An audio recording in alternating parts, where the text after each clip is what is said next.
তুমি যদি ইমানদার হও, মুসলমান যদি হও, তাইলে আল্লাহর দেয়া বিধান তোমাকে মানতেই হবে, নবীর তরিকা অনুযায়ী তোমাকে চলতেই হবে।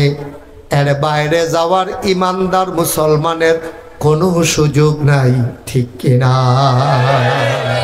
আপনি মন মতো হইলে মানবেন, আর মন মতো না হইলে মানবেন না, এই সুযোগ আপনি মুসলমান হওয়ার পরে আর নাই। আপনি যদি ঘোষণা দিয়ে কন যে হুজুর আমি যদি সবজি বান্যা পারতাম না, তো ঘোষণা দিয়ে আগে কাফের হয়ে দেখেন না। আপনি তো ভালা ভালা বেড়াই, তো কাফের আছে। আমি যে মালয়েশিয়া গেছিলাম, কতটা ভালা ভালা বেড়াই, আমার এই হেতান্ডিরে কাটলে আমার মতো 5-6 জন বানান যাইব। যে গেলাম কি ও কয় কাফের, কোনো সমস্যা নাই। আল্লাহ মানে না, নবী মানে না। আমার চাইতে বড় বড় বেড়ায়, এই যে আমেরিকায় বড় বড় বিল্ডিং, তারপরে এই যে বড় বড় ব্যবসায়ী, কোটি কোটি টাকা, এই পৃথিবীতে যত ধনী মানুষ দেখেন, বিল গেটস বলেন, তারপরে ওই যে স্টারলিংকের যে মালিক কিনা, হ্যাঁ ইলন মাস্ক, এই তো মাশাআল্লাহ সচেতন ফলাফাইন আছে এখনো। ইলন মাস্ক এই বাংলাদেশের পৃথিবীর ভিতর অন্যতম একজন সেরা মানুষ, ধনী মানুষ ইলন মাস্ক।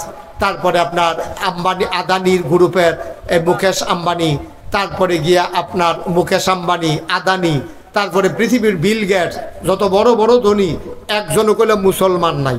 এই যতজনের নাম কইলাম সব কাফের। তো টেহাডি তারার কাছে, বড় বিল্ডিং ডি তারার কাছে, শৈলও তারার মোড়া, আরামে থাহে, গাড়িও দামি, বাড়িও দামি। কিন্তু এই জন্য এই আল্লাহর সূর্য একদিন একটু দেরিতে উঠে নাই, একদিন একটু পরেও ডুবে নাই, ঠিক কিনা? এই যে ধনী মানুষটি, এটি কি মুসলমান না কাফের? কথা কথা, টেহাওয়ালা কি মুসলমান না কাফের? বাড়িওয়ালা কি মুসলমান না কাফের? দামি দামি গাড়িওয়ালা কি মুসলমান না কাফের? এই জন্য আল্লাহর কোনো ক্ষতি নেই। ধর আপনি ইসলাম যদি মানতে হয়, আল্লাহর বিধান, নবীর তরিকা বুঝা শূন্য মারবেন। একেবারে সহজ কথা যেটা, আপনি ইসলাম মানলে আল্লাহর দেওয়া বিধান, নাকেশের হিসাবের কথা মানন লাগতো না, কিন্তু কোরআনের কথা আপনি মানতেই হবে, নবীর সুন্নাহ তরিকা আপনাকে মানতেই হবে। আপনি কারো কথা মানেন আর না মানেন, আল্লাহ নবীর কথাকে ডিজনার করার মতো, না মানার মতো আপনার কোনো সুযোগ নাই, আপনাকে মানতেই হবে যদি মুসলমান হতে চান। এই জন্য আমি প্রায় বলি, আপনার মন মতো ইসলাম হবে না, ইসলামের মন মতো আপনাকে হইতে হবে, ঠিক কিনা? আপনি যদি মুসলমান হইতে চান, আপনি ইসলামের মন মতো হইতে হবে, যেটা আল্লাহ বিধান দিছে এটা মানবেন। আর না মানতে চাইলে কইয়া বাইয়া কাফের হইয়া যাবেন গা।